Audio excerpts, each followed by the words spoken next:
Welcome all in third lecture on electromagnetic theory. The topic of today's lecture is about Cartesian coordinate system.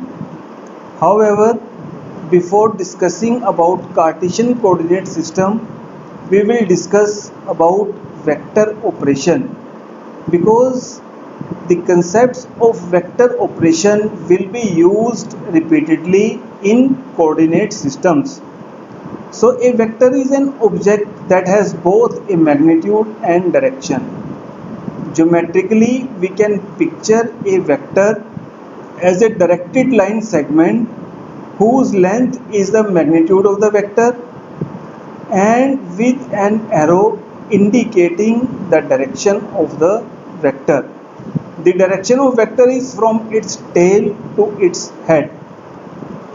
Now consider we have two axes, x-axis and y-axis. X-axis and y-axis here are mutually perpendicular to each other. Let us suppose x cap is the unit vector along x direction and y cap is unit vector along y direction. The vector OP here can be represented as a x cap plus b y cap. Now our aim is that we want to find the projection of vector OP along x-axis. So the procedure in order to find the projection of a vector along some axis or along some vector is that we take the dot product of the vector whose projection is to be found with the unit vector along the direction in which we have to find the projection. So projection of vector OP along x cap can be obtained by taking the dot product of vector OP whose projection is to be found with the unit vector x cap. So OPX, that is projection of OP along x direction, can be obtained by taking the dot product of OP with unit vector along x direction, that is x cap. So from here we can find that OPX will come out to be, OP here is a x cap plus b y cap dot x cap. So if we elaborate it, then we will get a x cap dot x cap plus b y cap dot x cap. So x cap dot x cap will be 1 because angle between x cap and x cap is 0 and cos of 0 will be 1. However, angle between y and y cap and x cap is 90 degree. So cos 90 will become 0. So vector projection of vector OP along x direction will be A. Now let us suppose we have different situation. Now we have two vectors, vector OA and vector OB. Vector OA can be represented by a1 x cap plus a2 y cap. Similarly, vector OB can be represented as b1 x cap plus b2 y cap. Now we have to find the projection of vector OA on OB. So we write it here as OA along B vector. So OA along B can be obtained by taking the dot product of OA with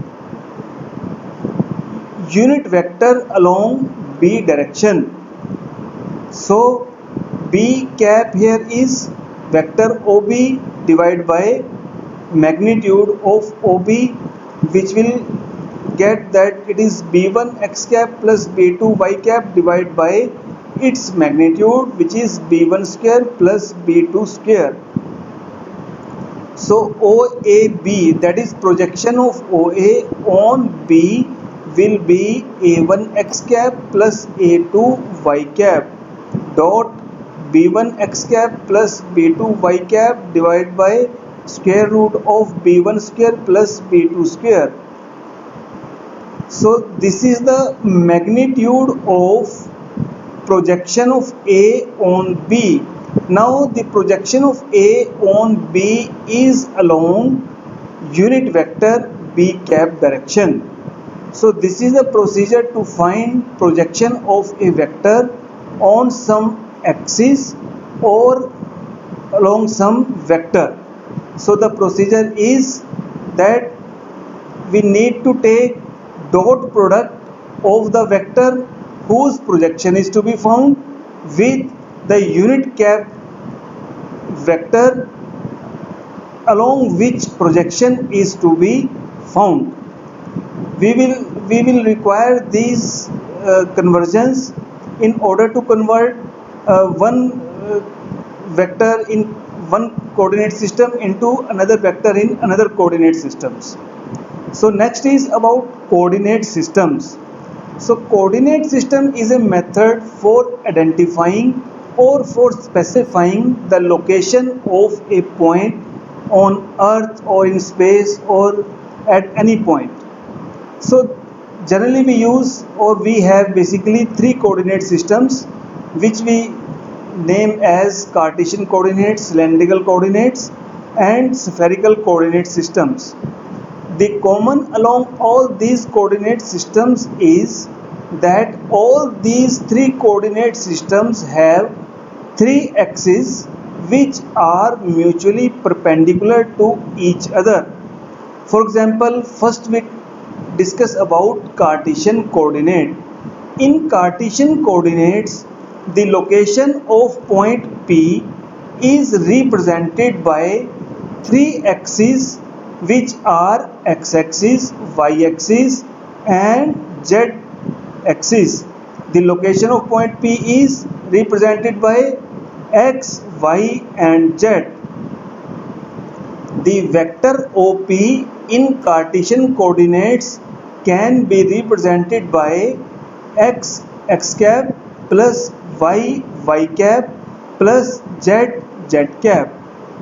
So this was all about today's lecture. In tomorrow's lecture we will start with cylindrical coordinates and then we will discuss then how we can convert cylindrical coordinate point and vector from cylindrical coordinate into the Cartesian coordinate and vice versa. Thank you.